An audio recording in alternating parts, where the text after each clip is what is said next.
guys, welcome to Better Bachelor. My name is Joker with a face for radio and a voice for print. Don't have the beanie on today. It's 65 degrees. God love Tennessee. But it's kind of miserable out. I did get my motorcycle out at least for a little while. So I enjoyed that very much.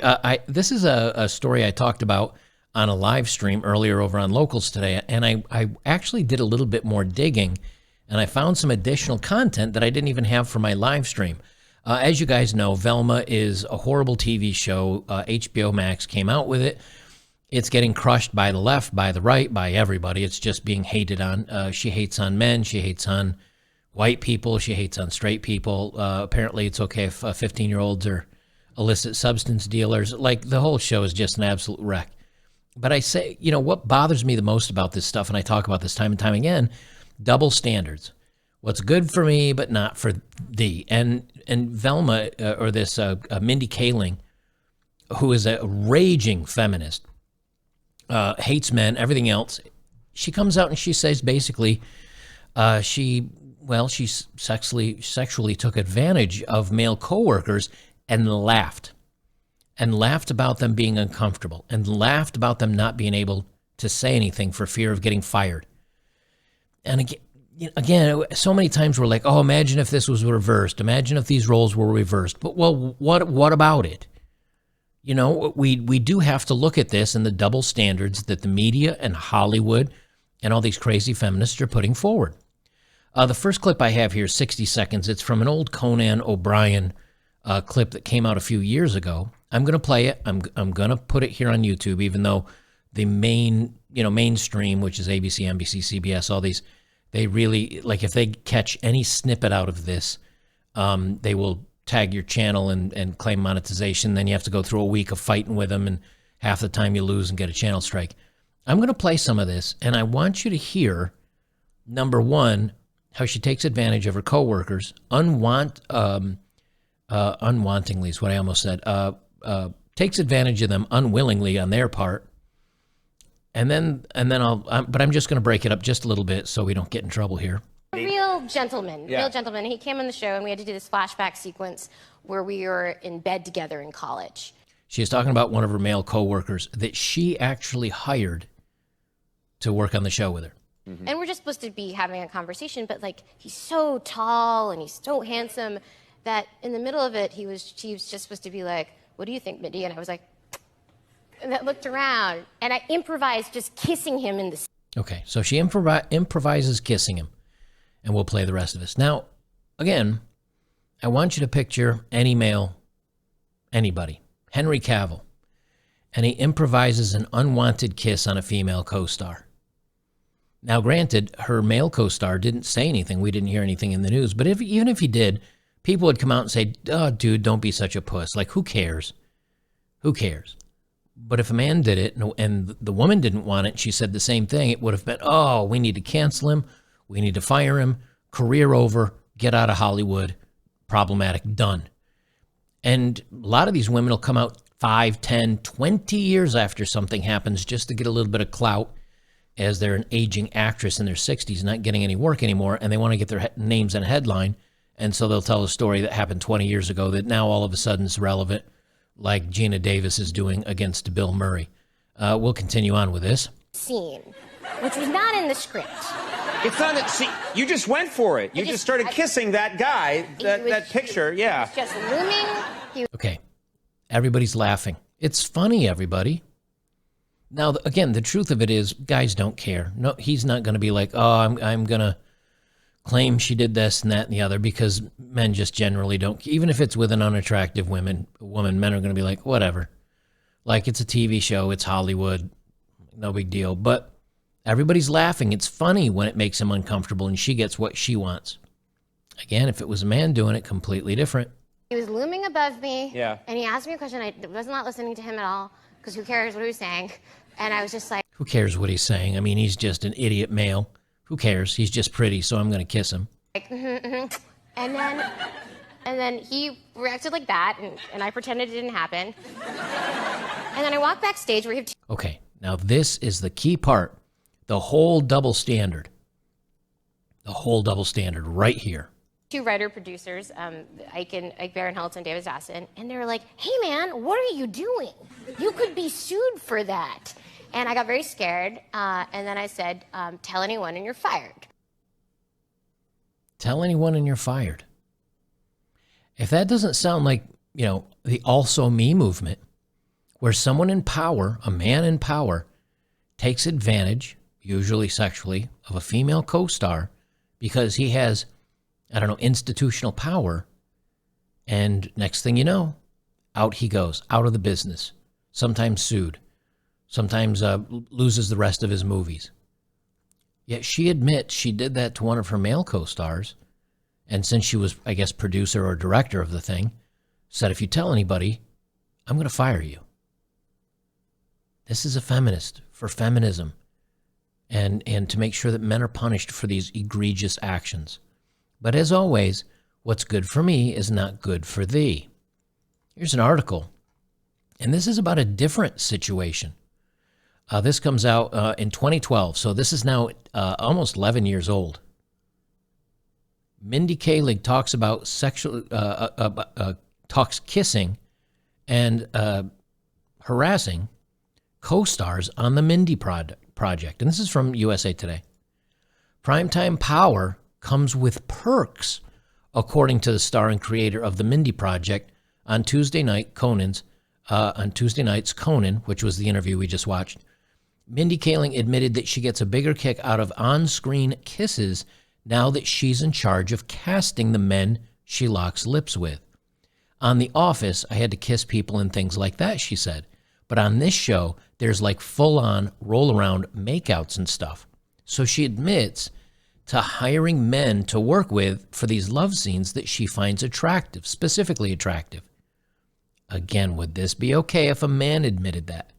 Saying, I'm not hiring these women for their acting ability. I'm hiring them so I can make out with them on film and find a reason for it. Even though he might be overweight, unattractive, and not a very good person. They say primetime power. I already read that.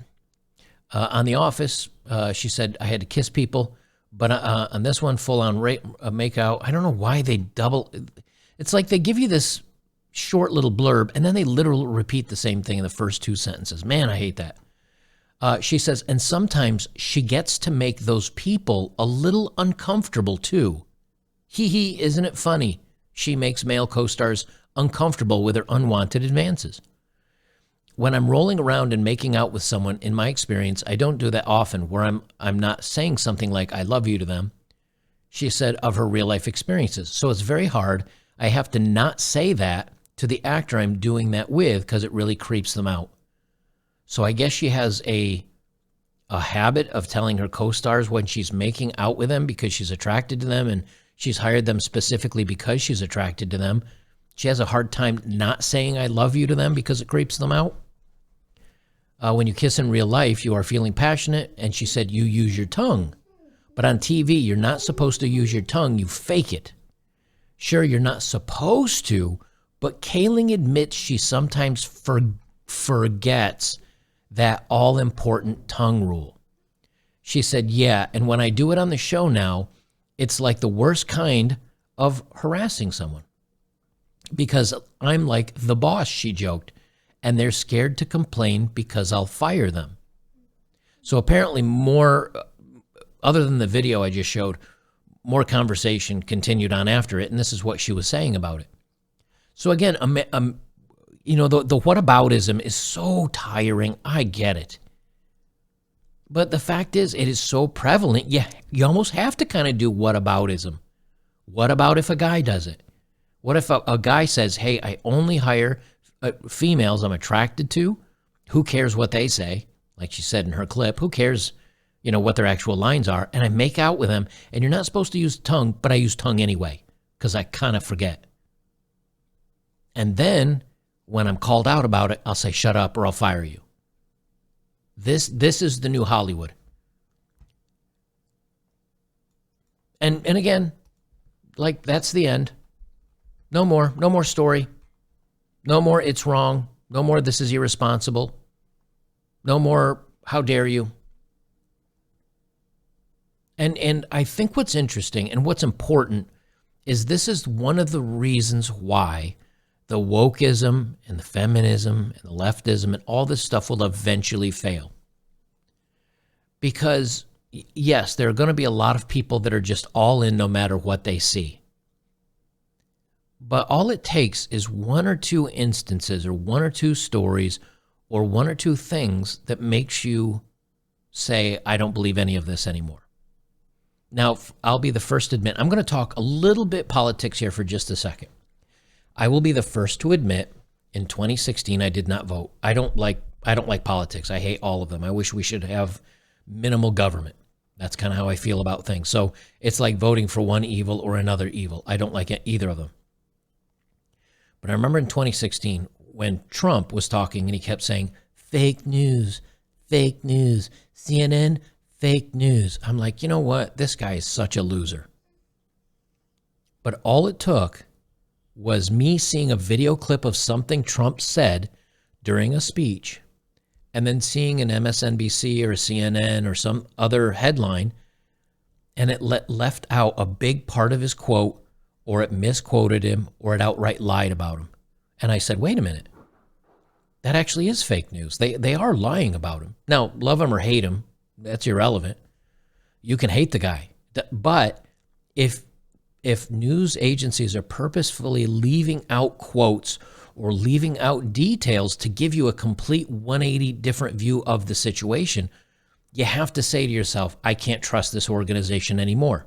And that's why viewership is falling off. Well, the same thing is happening for ABC and NBC and CBS and CNN, and in many cases, even Fox News. People are saying, wait a minute, something's not right here. This mainstream stuff is lying to me. And then when they see things like the double standard here of Mindy that we're talking about, and you say, wait a minute, you guys push this also me stuff and how bad this is, but you're doing the same thing. And just like that, somebody that was all in might now only be like, well, I agree with the idea, but I'm not so sure.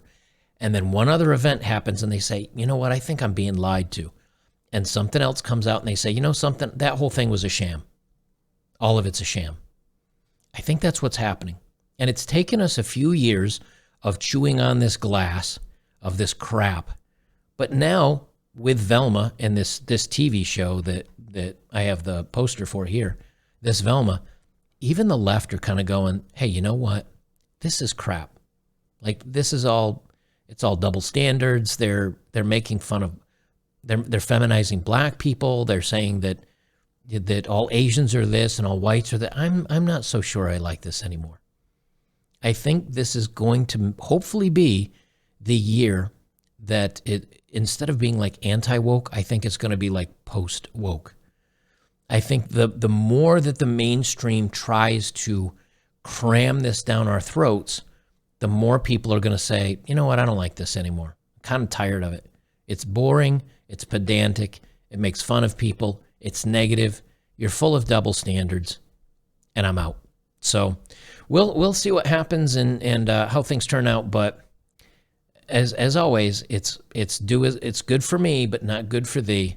And if you do it, you'll be canceled, arrested, Weinsteined out of the industry. But if it's a I don't know, an Indian chick, well, then it's perfectly fine, even if she threatens to fire you because you might say something.